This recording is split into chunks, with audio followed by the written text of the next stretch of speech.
We have many incredible stories from cat owners, and today we would like to tell you about a rescue which is part of the volumes of tales. A stray male cat, George, would come into the backyard every morning to eat. He was big and mean and the king of the neighborhood. Because of how I am, it's not enough to just feed them. I have to befriend them, to get close, to love and care for them, hug and squeeze them. So it took over a year of hard work to finally break through his wall.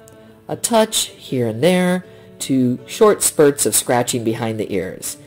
Eventually come up to greet me and when needed, treat his battle wounds. One day, my very special calico, Patchy, who was a 90% inside cat, and who George had a very strong attachment as well. He male, she female, Anyway, she went missing. I was freaking out. Called out to her the whole day. George stayed in the yard as well, by my side as I called out to her. Night came and I feared the worst. I stayed up all night hoping to find her and scaring away any coyotes that ran around the neighborhood nightly. 2 days, then 3. I began to lose hope. George oddly hung out the entire time.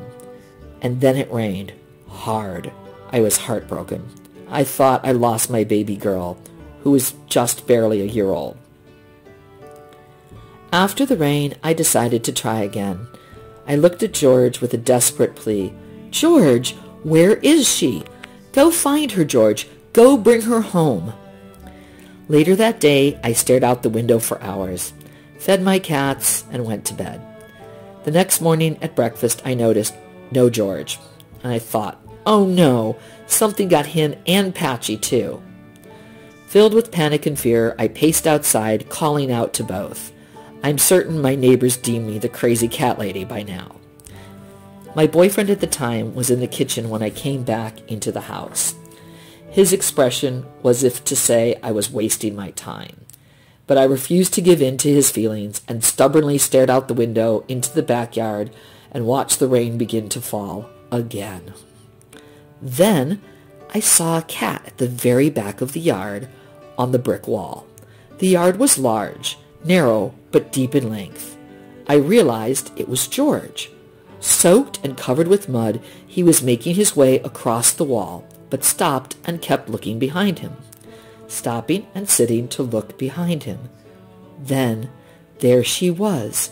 It was Patchy.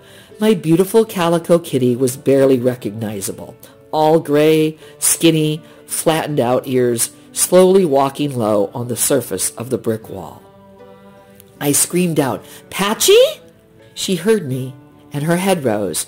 She turned toward the house and flew to the back door with her paws barely touching the ground as she ran. George slowly followed. He looked tired. His front paw was injured and bleeding. Wet and dried mud coated his fur. I swung open the back door, and into my arms she jumped. I immediately smelled a stench that was indescribable. I wrapped her up and placed her food and water and Patchy by the heater and went to tend to George immediately. In my heart, I knew what he did. In my head, I thought to myself, that was impossible. Did he go find her? Did he rescue her? Was he truly on the wall calling to her, guiding her home? Impossible, right?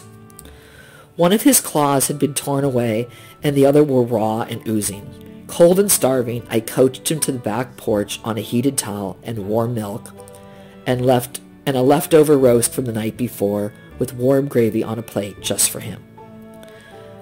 He accepted my invitation to stay and enjoyed love and comfort, safety and acceptance, more than likely for the first time in his life. After I got George situated and went to Patchy and did the same, her condition was just awful. After hours of bathing and mending, Patchy slept and slept and slept.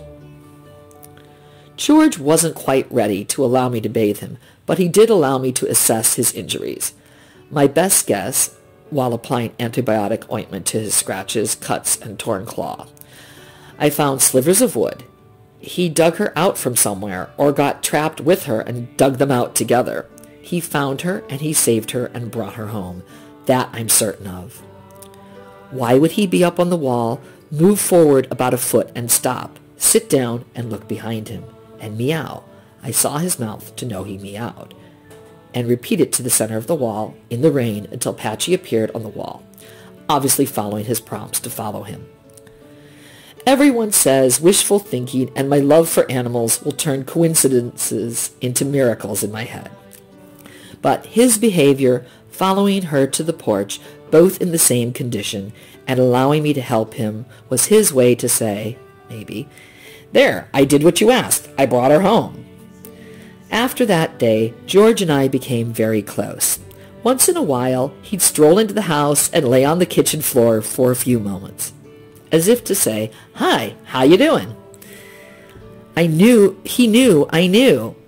I loved him, and even more deeply after that day, and he knew it too. I told him so every day. So Jang, Animal's mom, is finding and collecting many stories about animals, especially cats. So if you have any stories about your pets, please comment in this video or share with us to this email, animalsmylove999@gmail.com. Thanks a lot, and see you in the next video.